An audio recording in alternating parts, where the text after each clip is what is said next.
Bonjour à tous, nous poursuivons aujourd'hui le quatrième Pérec à la première Mishnah, Mishnah Aleph. La Mishnah nous enseigne Lulav Arava, la mitzvah de prendre le lulav pendant la fête de Sukkot. Arava, c'est une mitzvah que nous verrons par la suite, de prendre des branches de saule et de contourner le Mizbeach, l'autel au Beth Amikdash, au temple. Ces deux mitzvot se font Shisha et Shiva, 6 jours ou 7 jours. Tout dépend quand est-ce que tombe Shabbat pendant la semaine de Sukkot. Sukkot, c'est 7 jours de fête. Le premier jour de Sukkot est un jour de Yom Tov. Ensuite, il y a 6 jours de Chol HaMoed. Le 8e jour est Shmini Atzeret. Ce n'est pas la fête de Sukkot. La fête de Sukkot est terminée. C'est un dernier Yom Tov qui est le 8e jour.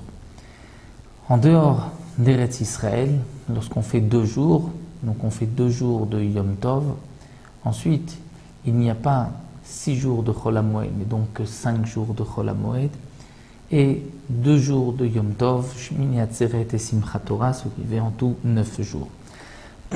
Là nous parlons à l'époque du Beth Amikdash, donc en Eretz Israël, où il n'y a que 8 jours de fête en tout, 7 jours de Sukkot plus un 8e jour Shmini Atzeret.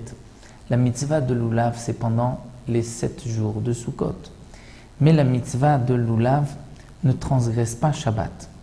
Lorsque le Shabbat tombe au milieu de la semaine, lorsque Shabbat tombe le premier jour, comme nous le verrons dans la deuxième Mishnah, le Lulav transgresse, donc permet de, malgré Shabbat, de prendre le Lulav, d'accomplir la mitzvah. Nous verrons dans la deuxième Mishnah quel est le problème de prendre le Lulav le Shabbat. Aujourd'hui, lorsque le premier jour Yom Tov tombe un Shabbat, on ne prendra pas le Lulav, mais à l'époque, on prenait le Lulav le premier jour, même si ça tombait un Shabbat. Donc lorsque le Shabbat tombait le premier jour, Yom Tov tombe un Shabbat, là la mitzvah de Lulav c'est 7 jours. Lorsque le Shabbat tombait au milieu de la semaine, la mitzvah de Lulav ce n'était que 6 jours, puisque on ne prend pas le Lulav le Shabbat. De même pour la mitzvah de Arava de contourner le Mizbeach, et ça nous le développerons par la suite dans les Mishnayot qui suivront.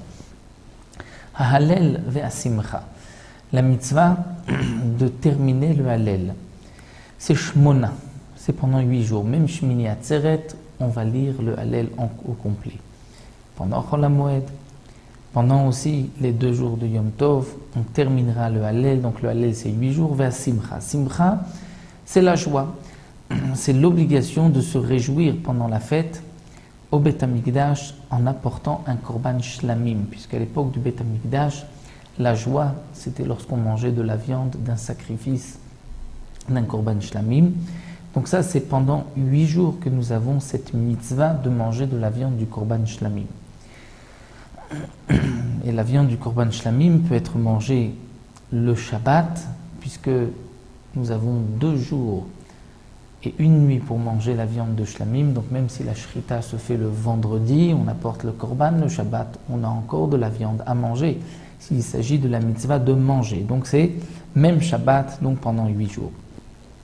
Souka, Venisur Chamaim, la mitzvah de Souka, de manger et de dormir dans la Souka, Shiva c'est 7 jours, puisque même le Shabbat nous avons la mitzvah. Shmini Atzeret, il n'y a déjà plus de Souka, c'est une autre fête, les 7 jours de Sukkot, c'est là où nous avons la mitzvah de manger dans la Souka. Venisur Chamaim, Nisur Chamaim, nous le verrons aussi par la suite, c'est l'obligation de verser de l'eau sur le Mizbeach, sur l'autel au Beth Amikdash, en même temps que le korban tamid du matin, le korban quotidien du matin. Donc ça c'est Shiva pendant les 7 jours, même Shabbat. Ça nous le verrons aussi donc par la suite. Veher Khalil, Khalil c'est la flûte, dire la musique, les instruments de musique, au moment de Simchat Bet HaShoeva, de cette joie au Beth Amikdash, lorsqu'on puisait de l'eau pour le Nisur Chamaim, on faisait la fête, et c'est Chamisha Veshisha, 5 jours ou 6 jours, tout dépend quand est-ce que tombe Shabbat, puisque Khalil, la flûte,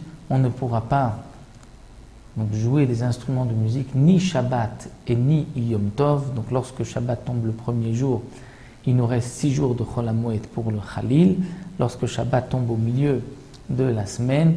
Donc nous avons déjà perdu le premier jour de Yom Tov plus un Shabbat, il ne nous reste que 5 jours, c'est pour cela que la Mishnah dit Chamisha Veshisha.